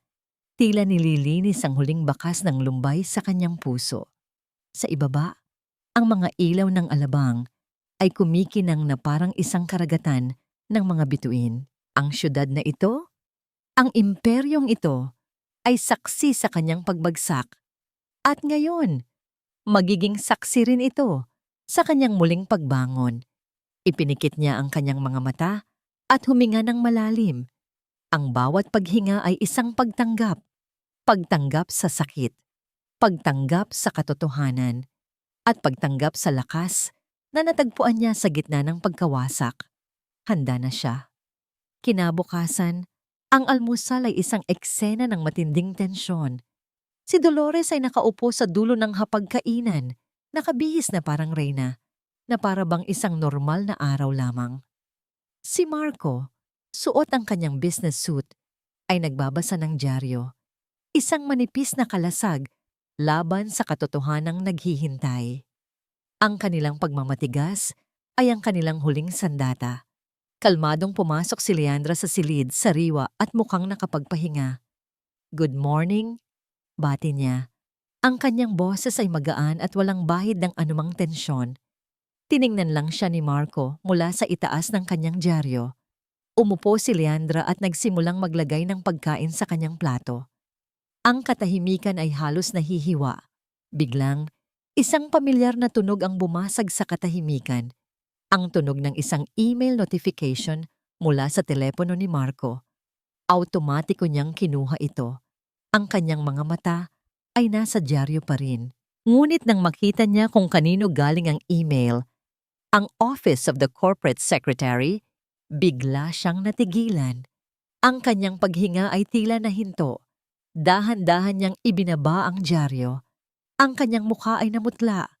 Ang kanyang mga kamay ay bahagyang nanginginig habang binabasa ang subject line. Subject: Urgent and Confidential. Notice of an Emergency Board of Directors Meeting ang PETSA. Ngayon. Ang oras, 9 a.m. Isang malamig na kaba ang gumapang sa kanyang buong katawan. Hindi maaari. Siya lang, bilang CEO, ang may karapatang magpatawag ng isang emergency meeting. Nanginginig ang kanyang mga daliri habang binubuksan ang email. At doon, sa unang linya, nakasulat ang pangalan ng taong nagpatawag ng pulong. Hindi ang kanyang pangalan. By the authority of the majority shareholder and acting chairman of the board, Miss Leandra D. Reyes. Nag-angat siya ng tingin mula sa telepono. Sa kabilang dulo ng mahabang lamesa, nakatingin sa kanya si Leandra. Walang galit, walang panunumbat. Ang nakita niya sa mga mata nito ay isang bagay na mas nakakatakot. Ang kalmadong katiyakan ng isang reynang handa nang ipatupad ang kanyang hatol. Ang paghuhukom ay nagsimula na. Ang boardroom ng Alcaraz Group na nasa pinakatuktok ng isang nagtataasang gusali sa Bonifacio Global City ay isang silid na binuo para sa kapangyarihan. Ang sahig na gawa sa marmol ay kumikinang at ang mahabang lamesa na yari sa mahogany ay napapaligiran ng 12 matataas na leather chair. Sa labas ng floor-to-ceiling glass windows, ang buong syudad ay tila isang laruang lunsod sa ilalim ng kanilang mga paa. Ngunit sa umagang iyon, ang kapangyarihan sa silid ay wala sa dulo ng lamesa, kung saan karaniwang nakaupo si Marco. Pagdating ni Marco, 10 minuto bago ang 9:00, ang karamihan sa mga board member ay naroon na. Ang mga mukha nila ay isang halo ng pagkalito at pag-aalala. Lahat sila ay tumanggap ng biglaang paanyaya. Nagtama ang kanilang mga mata, ngunit walang naglakas loob na magtanong. Naupo si Marco sa kanyang trono, ang silya ng CEO, at sinubukang magpakita ng kumpiyansa na hindi niya nararamdaman. Ang bawat pagtibok ng kanyang puso ay isang dagundong sa kanyang tainga. "Good morning, everyone!" Umpisa niya. Sinubukang gawing normal ang kanyang boses. "I'm sure you're all wondering why we're here." Bago pa man niya matapos ang kanyang sasabihin, ang malaking pinto ng boardroom ay bumukas. Pumasok si Leandra. Ang lahat ng mata ay napunta sa kanya. Hindi siya ang Leandra na nakasanayan nilang makita sa mga social gatherings. Ang tahimik, laging nakangiting asawa sa likod ng CEO. Ang Leandra na pumasok ngayon ay suot ang isang itim na power suit na tila hinulma sa kanyang katawan. Ang kanyang buhok ay nakatali sa isang mahigpit at eleganteng bun. Ang kanyang paglakad ay may bigat. Ang kanyang presensya ay pumuno sa buong silid. Sa likod niya, kasunod si Attorney David De Silva at ang kanyang assistant na si Ana. Parehong may dalang mga tumpok ng dokumento. "Good morning, ladies and gentlemen," bati ni Leandra. Ang kanyang boses ay malinaw at matatag, umalingaw-ngaw sa tahimik na silid. "Leandra, what is the meaning of this?" tanong ni Marco. Tumatayo.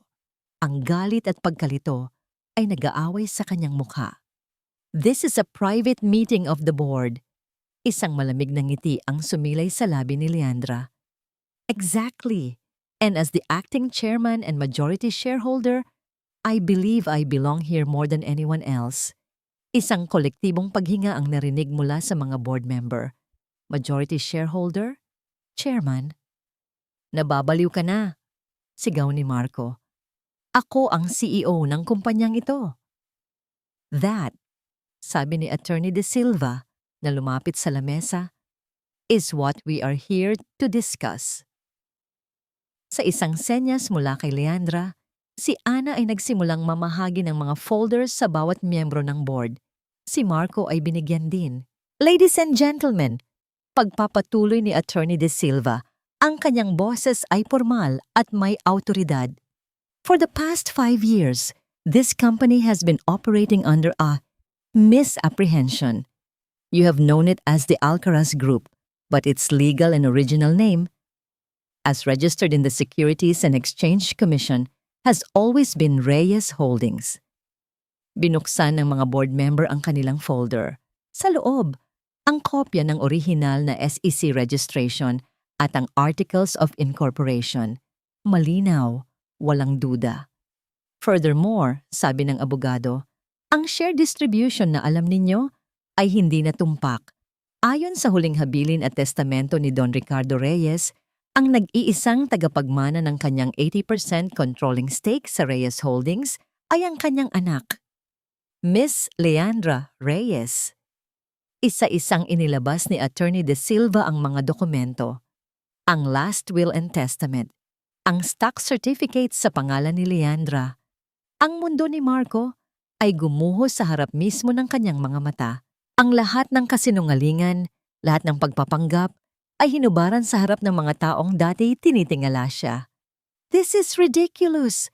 Desperadong sabi ni Marco, tumitingin sa mga board member, humihingi ng suporta. "She's my wife. What's hers is mine."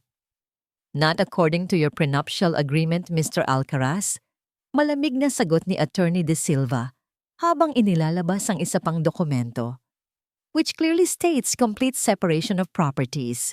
Everything Ms. Reyes owned before the marriage and everything she inherited during the marriage remains exclusively hers.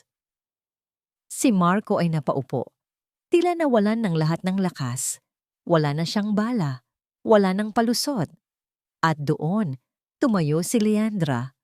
Lumakad siya patungo sa dulo ng lamesa. Humarap siya sa board.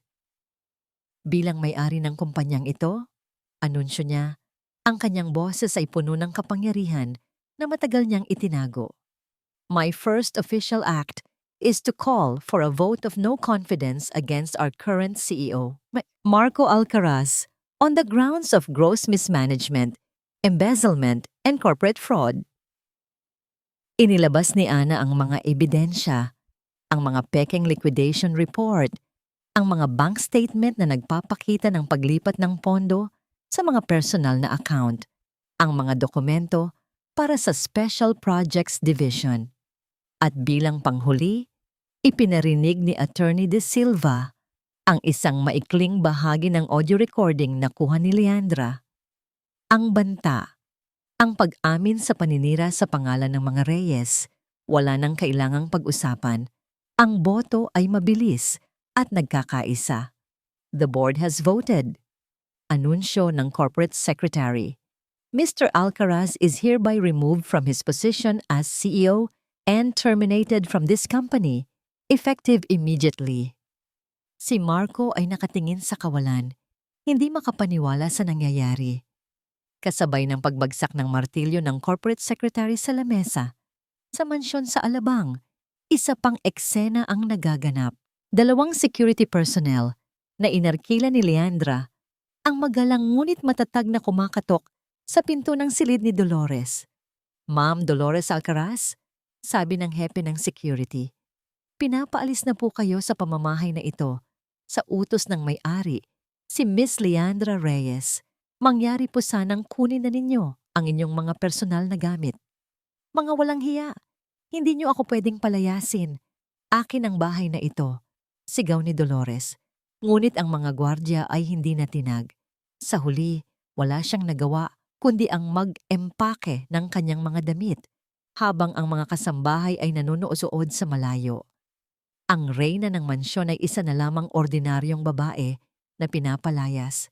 Bumalik sa boardroom, ang pulong ay tapos na. Isa-isang lumabas ang mga miyembro ng board, binabati si Leandra bilang bagong pinuno.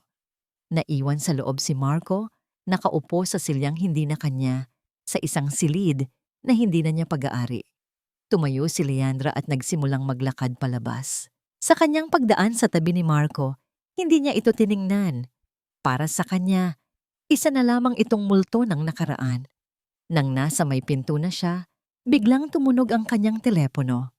Si Ana. "Ma'am, aalisin na po ba natin ang Alcaraz? Sa pangalan ng kumpanya at ibabalik sa Reyes Holdings? Sa lahat ng ating mga official signages and letterheads?" Huminto si Leandra. Isang maliit na ngiti. Isang tunay na ngiti sa unang pagkakataon. Ang sumilay sa kanyang mga labi. "Yes, Ana. It's time to bring my father's name back to where it belongs." At sa huling pagkakataon, lumingon siya kay Marco, na ngayon ay nakatingin sa kanya. Ang mga mata ay puno ng pagkatalo at pagsisisi. Ngunit huli na ang lahat. Ang paghuhukom ay tapos na. Ang mga linggo at buwan na sumunod sa pagbagsak ng mga Alcaraz ay naging isang malinaw na larawan ng magkasalungat na mundo. Para kay Leandra, ito ay panahon ng muling pagbangon. Ang unang niyang ginawa ay ang pagpapalit ng lahat ng signage sa kanilang gusali. Ang malalaking letrang Alcaraz Group na kumikinang sa tuktok ng gusali ay binaklas at pinalitan ng mas matikas at kagalang-galang na pangalan, Reyes Holdings. Sa bawat pag-angat ng crane sa mga bagong letra, pakiramdam niya ay ibinabalik niya ang karangalan, hindi lang ng kanyang ama, kundi pati na rin ng kanyang sarili. Ang boardroom na dati puno ng tensyon ay naging isang lugar ng kolaborasyon at inobasyon. Sa ilalim ng kanyang pamumuno, ang kumpanya ay hindi lang bumalik sa dati nitong sigla, kundi lalo pang lumago. Ang mga dating board member na dati nakikita lamang siya bilang asawa ni Marco, ay ngayon ay nakatingala sa kanya ng may paghanga at respeto. Siya ay si Ma'am Leandra, ang reyna na muling umupo sa kanyang trono, hindi dahil sa mana, kundi dahil sa sarili niyang talino at galing. Ang mansyon sa Alabang na dati isang hawla ng kalungkutan ay muling napuno ng buhay. Ipinatanggal niya ang lahat ng bakas ni Marco at Dolores. Pinalitan niya ang mga madidilim na kurtina ng mas magagaan na kulay. Ang mga orchid ni Dolores ay pinalitan niya ng mga sunflower, ang kanyang paborito. Ang bahay ay hindi na isang monumento ng kasinungalingan, kundi isang santuwaryo ng kanyang kalayaan. Sa kabilang banda, para kay Marco at Dolores, ang bawat araw ay isang pagharap sa mapait na katotohanan. Matapos mapalaya sa mansyon na may iilang maleta lamang, wala silang ibang mapuntahan. Ang kanilang mga kaibigan sa alta sosyedad na dati laging nakabuntot sa kanila ay biglang naglaho na parang bula ng kumalat ang balita ng kanilang pagbagsak. Ang kanilang mga telepono ay hindi na sinasagot. Sila ay naging mga paksang tsismis lamang sa mga party na hindi na sila imbitado.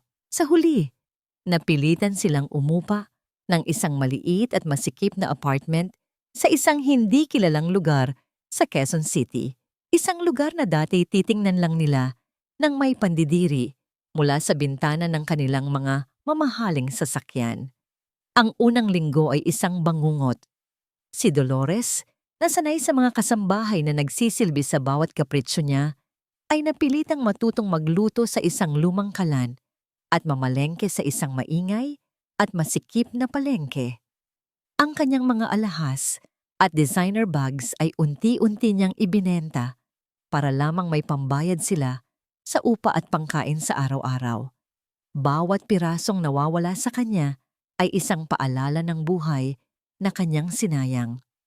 Si Marco naman, ang dating CEO of the Year, ay napilitang maghanap ng trabaho.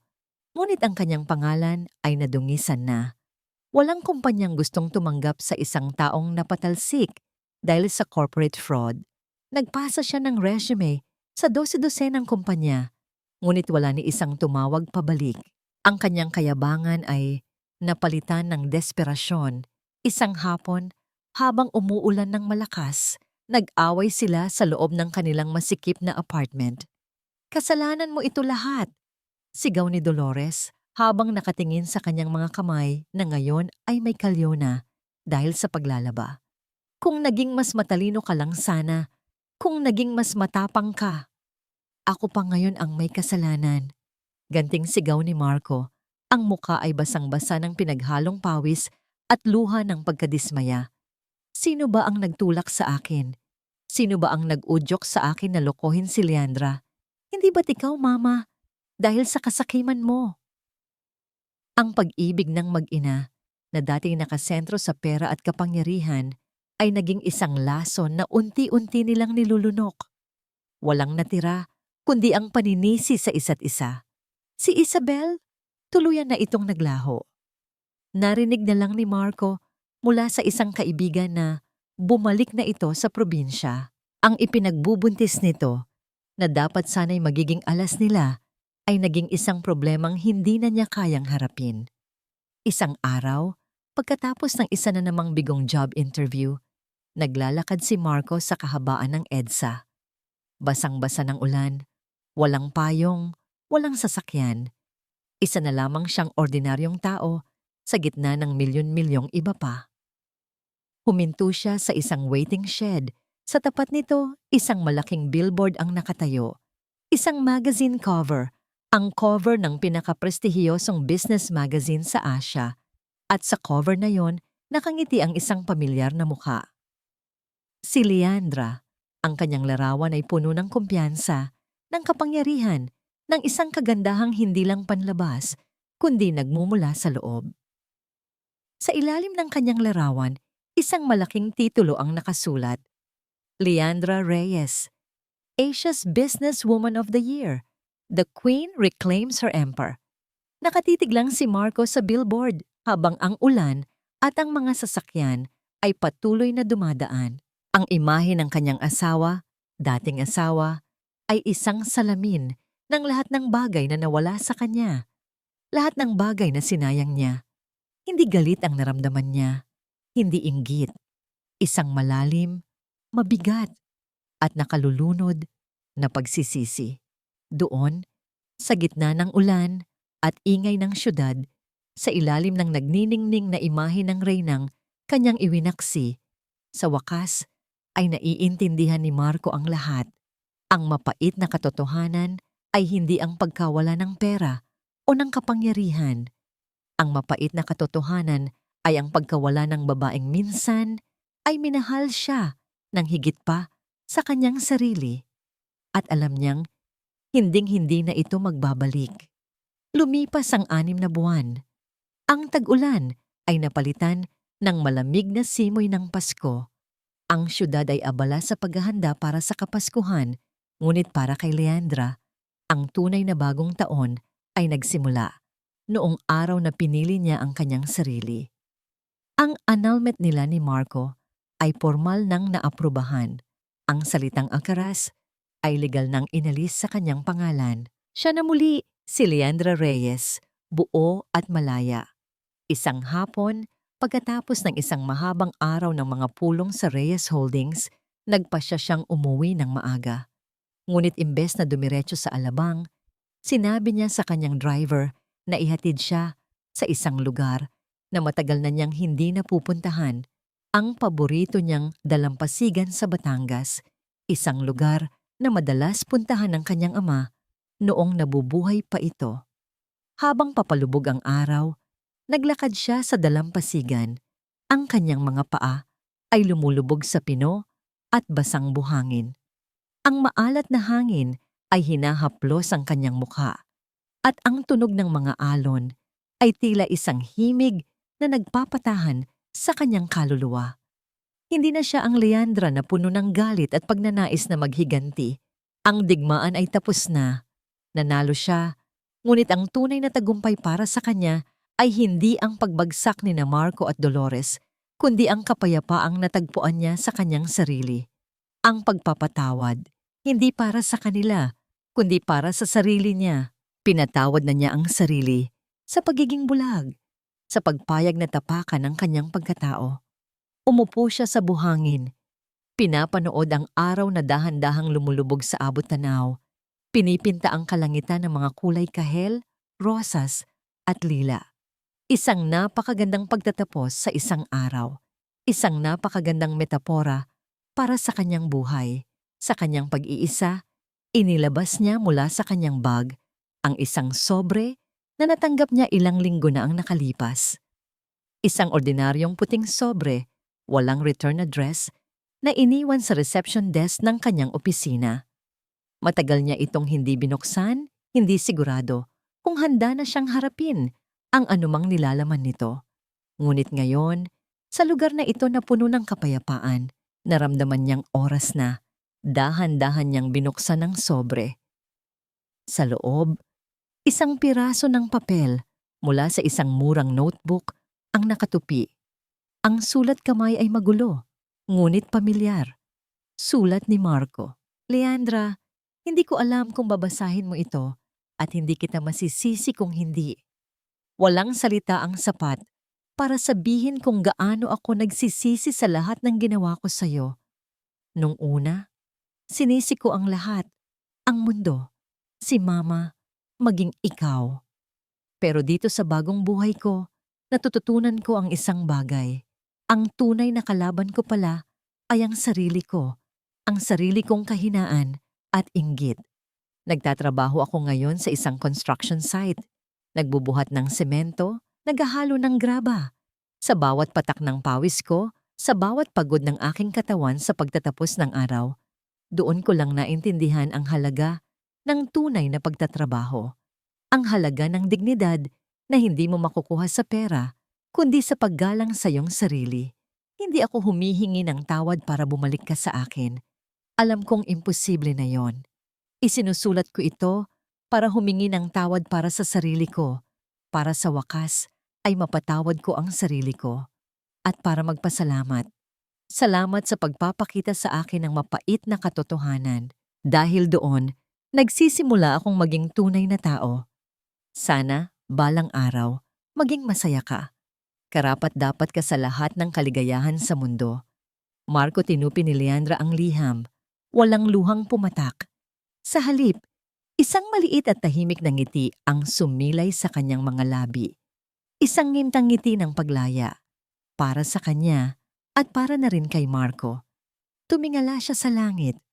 Ang huling sinag ng araw ay naglaho na at ang mga unang bituin ay nagsimula ng kumislap. Hindi na niya kailangan ng isang prinsipe. Hindi na niya kailangan ng isang kaharian na ibibigay sa kanya. Dahil natutunan niya ang pinakamahalagang leksyon sa lahat. Siya mismo ang reyna. At ang kanyang kaharian ay ang kanyang sariling buhay, isang buhay na puno ng pag-asa, ng lakas, at ng isang bagong simula. Tumayo siya, pinagpaga ng buhangin sa kanyang damit, at huminga ng malalim, nilalanghap ang simula ng isang bagong gabi, isang bagong kabanata. Handa na siya. At dito po nagtatapos ang kwento ng muling pagbangon ni Leandra Reyes. Mula sa kaibuturan ng aking puso, maraming salamat sa inyong walang sawang pagsama sa amin sa bawat kabanata ng kanyang paglalakbay. Isang karangalan ang maging bahagi ng inyong mga hapon, ang maging boses na naghatid sa inyo ng isang kwentong puno ng pighati, pagbangon at pag-asa.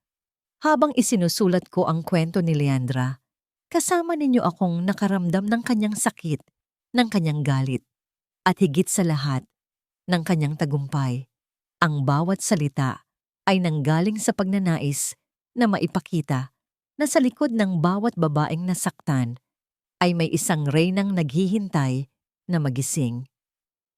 Ang kwento niya ay paalala sa atin na ang tunay na lakas ay hindi nasusukat sa kung gaano tayo kadalas hindi natutumba, kundi sa kung paano tayo bumabangon sa bawat pagkadapa. Ito ay isang kwento ng pagpapatawad, hindi lamang para sa mga nagkasala sa atin, kundi para na rin sa ating sarili. At higit sa lahat, ito ay isang awit ng pagpapahalaga sa sarili, isang paalala na karapat-dapat tayong mahalin at igalang ng buo at walang pag-aalinlangan. Ngayon, nais ko namang marinig ang inyong tinig. Ano ang pinakapumatak na aral sa inyo mula sa kwentong ito? Aling bahagi ng paglalakbay ni Leandra ang pinakakumurot sa inyong puso? Inaasahan ko pong mabasa ang inyong mga saloobin sa comment section sa ibaba. Muli, maraming salamat sa inyong oras at sa pagbibigay buhay sa kwentong ito sa inyong mga puso't isipan. Hanggang sa ating susunod na paglalakbay.